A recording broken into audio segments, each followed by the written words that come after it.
So, you're thinking of moving to Barcelona? Congratulations! You're in for a treat.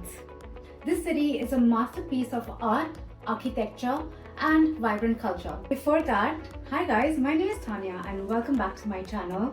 I've been living in Barcelona for more than a year now, and I'm here to spill the tea on everything that this vibrant city has to offer.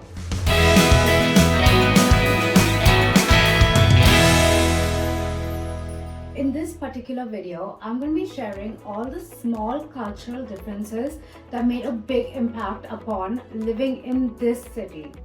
If you've ever moved to a new city or a new country, comment below and let me know what is one thing about moving to a new city that surprised you. I'd really love to know. Is Barcelona all sunshine and sangria? Stick around till the end of this video and you will find out. First up, the siesta is real.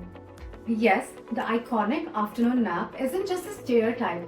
It kind of reminds me of Pune and Goa in a way. And speaking of slowing down, Spain is all about work-life balance. If you're coming from India, where the hustle culture is so strong, this might feel like a whole new world. Sundays are strictly for rest, and many shops, especially the smaller ones, are usually closed on Sundays, especially during the winter season. Next up, finding a place to live.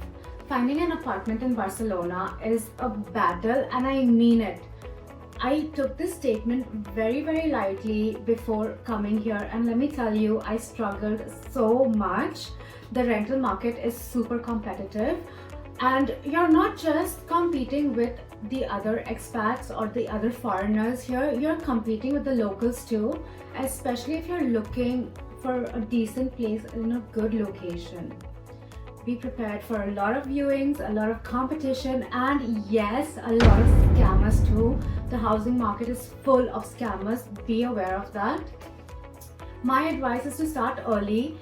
Be flexible with your budget and consider areas outside the tourist hotspots as well. I will be doing a video on how to go about finding an apartment here, so stay tuned for that. One thing that really caught me off guard was how reserved the locals can be here, especially the Catalan people. They're not as openly friendly as people from other parts of Spain, but don't take it too personally. Building friendships here in Barcelona can take a long time.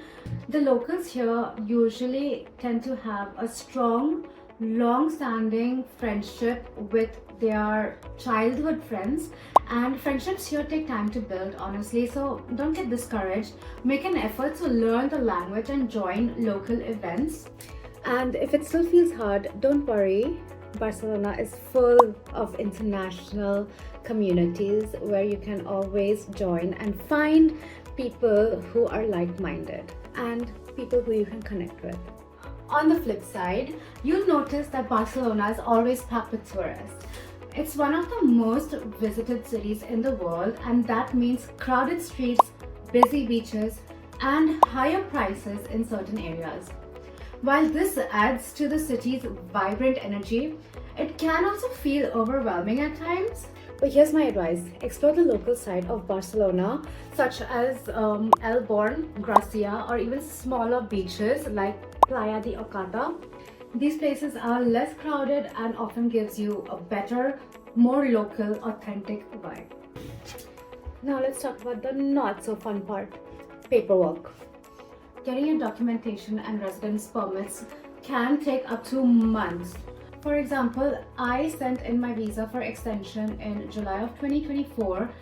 It got approved in December of 2024, and then after that you have to make an appointment for your fingerprints, and then after a month of the fingerprints you have to book an appointment to pick up the card, and getting these appointments are so difficult.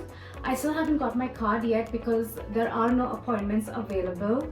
Be prepared for delays and appointments that can take weeks and months.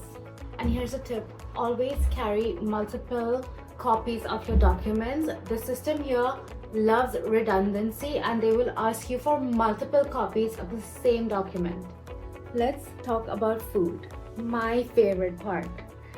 If you are a vegetarian or a vegan, you might find it a little difficult to find places that offer such type of food, but it's not impossible. There are restaurants that serve vegan and vegetarian food, but you won't find it as abundantly as you find it in India.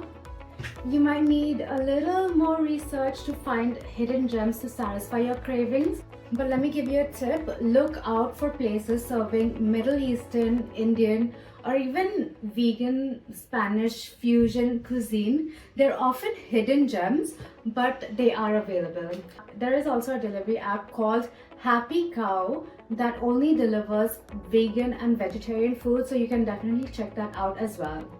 Most people here have dinner around 9 to 10 p.m.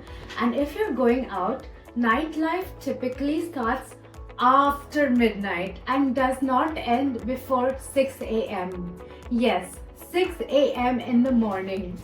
Yes, you heard that right, 6 a.m. in the morning. That's when people start going home from the club. At first, I was like, how do they survive this? But honestly, the late night energy is very contagious. You'll see families having dinner at around 10 p.m. and families hanging out at bars at 2 a.m.